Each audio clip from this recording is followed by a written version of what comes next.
Carla with Race to Walk. Today we're going to be doing a review on The Unseen Realm by Michael Heiser. This is a really interesting book. It gives a context to a lot of those passages in the Bible that are a little odd or hard to understand. For example, who were the Nephilim in Genesis 6? What does it mean when God refers to his court, and who exactly it was referred to in Psalm 82 when the psalmist says, "Ye are gods"?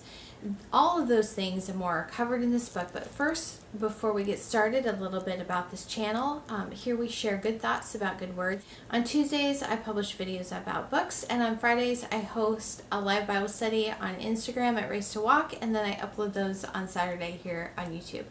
So if that's interesting to you, be sure to like and subscribe so you can get updates and notifications of new videos. So a little bit about the author. Dr. Heiser is a biblical scholar. He is an expert in ancient Near East languages. I think he's still a scholar in residence at Logos Bible Software. And he's been publishing information on this topic for quite a while at his website, drmsh.com. He recently started a YouTube channel called Fringe Pop 321. Now, there's so much in this, but I'm going to try to give a brief overview because you could literally go on for hours about this. But I'm just going to read the blurb, and it's titled "An Unfiltered Look at What the Bible Really Says About the Unseen World." The psalmist declares that God presides over an assembly of divine beings in Psalm 82:1. Who are they? What does it mean when those beings participate in God's decisions? In 1 Kings 22:19 through 23. Why wasn't Eve surprised when the serpent spoke to her in Genesis 3? Why are Yahweh and his angel fused together in Jacob's prayer in Genesis 48:15 through 16? How did descendants of the Nephilim giants in Genesis 6:4 survive the flood in Numbers 13:33? What are we to make of Peter and Jude's belief in imprisoned spirits? In 2 Peter 2:4 and Jude 6, why does Paul describe evil spirits in terms of government, thrones, principalities, rulers, and authorities? And who are the glorious ones that even angels dare not rebuke? In 2 Peter 2:10 through 11. So as you can see just from that brief overview, there's a lot of references in the Bible to this unseen realm. So a lot of times, even as Christians, we kind of get our worldview more influenced by our naturalistic post-enlightenment culture that just believes that what is in front of us is all that there is. Even though in today's culture there is this huge fascination with the supernatural, with the unseen realm, with demons, with angels, with aliens. People are just always looking for something other. And we seem to forget that we believe in a God who is outside of space and time and who references other beings besides just us. So, for example, in Ephesians, Paul says that we battle not against flesh and blood, but against powers, principalities, and spiritual forces of wickedness in high places. So this book specifically talks about those principalities. Now, there's a little bit of a mention in the book of Daniel about the principalities. So when Gabriel comes to Daniel with a message, he says he'd been delayed for 21 days because the prince of Persia was opposing him. So there's this principality, this divine being that's over this territory that Daniel is in, and he is opposed to Yahweh's messenger, right? And so then he says, and then the prince of Greece is rising up. So there's this obvious reference to these principalities in that area, but there's also other mentions of it that aren't necessarily as obvious. Now, Dr. Heiser refers to this as a Deuteronomy 32 worldview, that is the worldview that we need to take when we're reading the Bible, and that starts in verses 7 and 8. And it is, remember the days of old, consider the years of all generations, ask your father, and he will inform you, your elders, and he will tell you, when the Most High gave the nations their inheritance, when he separated the sons of man, he set the boundaries of the peoples according to the number of the sons of Israel. Now that is a translation that comes from the Masoretic text. However, In the Dead Sea Scrolls, when they came across this passage, it actually said, according to the number of the sons of God, Beni Elohim, which was actually in harmony with the Septuagint, because that's how the Septuagint translates it as well. And the Septuagint was the Greek translation of the Hebrew Bible about 200 years before Jesus was born. And the Septuagint was actually the Bible that the disciples most often quoted from, and Jesus most often quoted from in the New Testament. Not always, but a lot of times they did. So at the Tower of Babel, when the nations were dispersed and the languages confused, that the people groups were assigned to specific principalities and they were to rule over them. So he gives more of an example in here, that when the Israelites came out of Egypt and Moses assigned the 70 elders, that was the beginning of the restoration of God's divine order, that it was the beginning of the plan to remove this authority from these principalities and give them to his imagers. However, that's not going to be completed until Jesus returns. There's so many passages that understanding touches on. You really kind of just need to read the book to cover it all.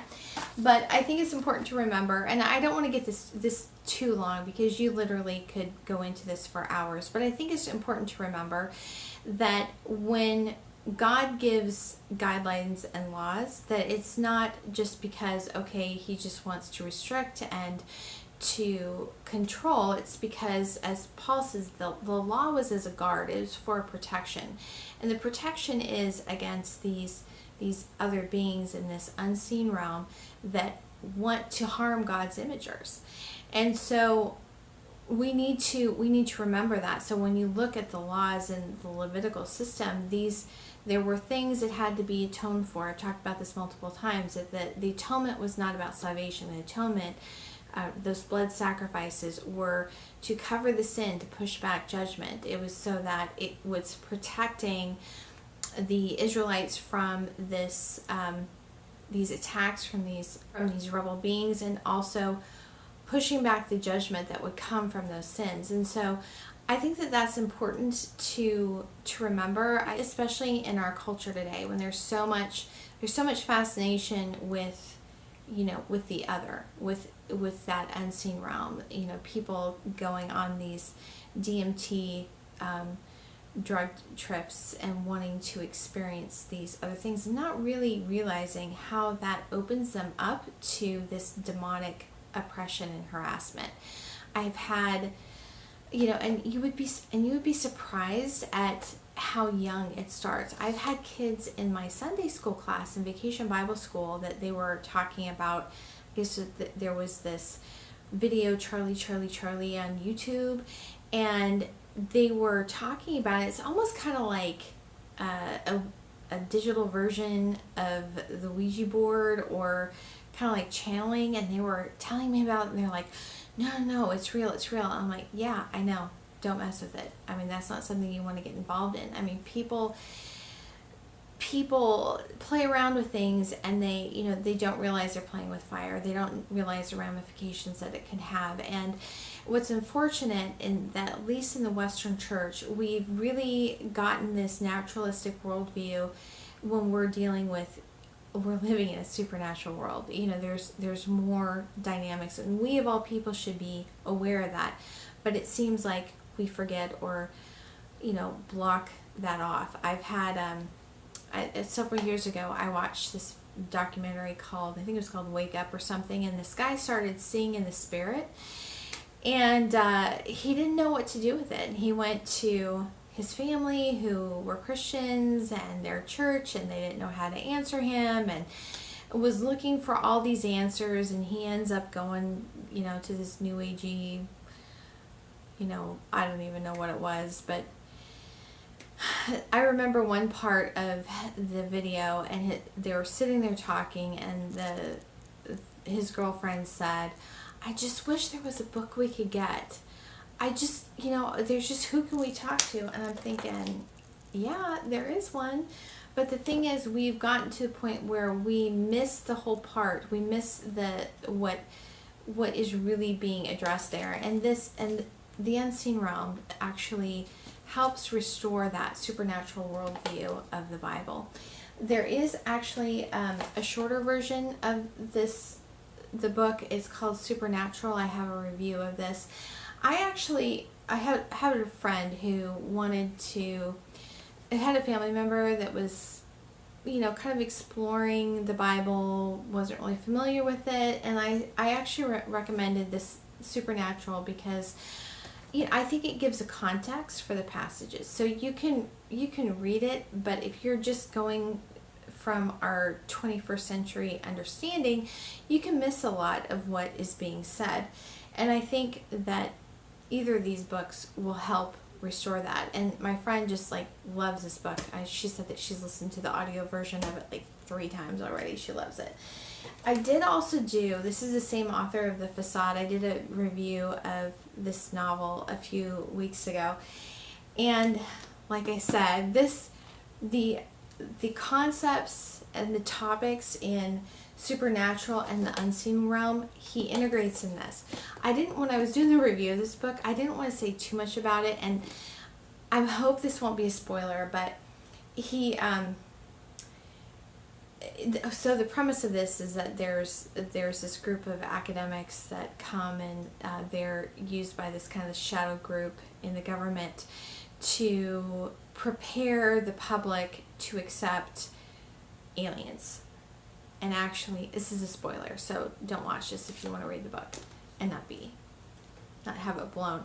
But the aliens are actually demonic entities there. And so anyway, it's really interesting how he integrates these ideas of the Watchers and into this science fiction novel, and how that can play into end time prophecy. So anyway, those are kind of all tied together. I did mention in my review of this, it reminds me a lot of both Supernatural. When I read it, it reminded me a lot of C.S. Lewis's Mere Christianity, and which may seem odd because this is about Old Testament worldview, and C.S. Lewis's Mere Christianity is more just about arguments for God. But there's just something about it. It just seems this one especially, just seems so evangelistic. I guess what it is it shows how the entire Bible points to the coming of Jesus and how Jesus is the promised Redeemer. I guess that's what it is. But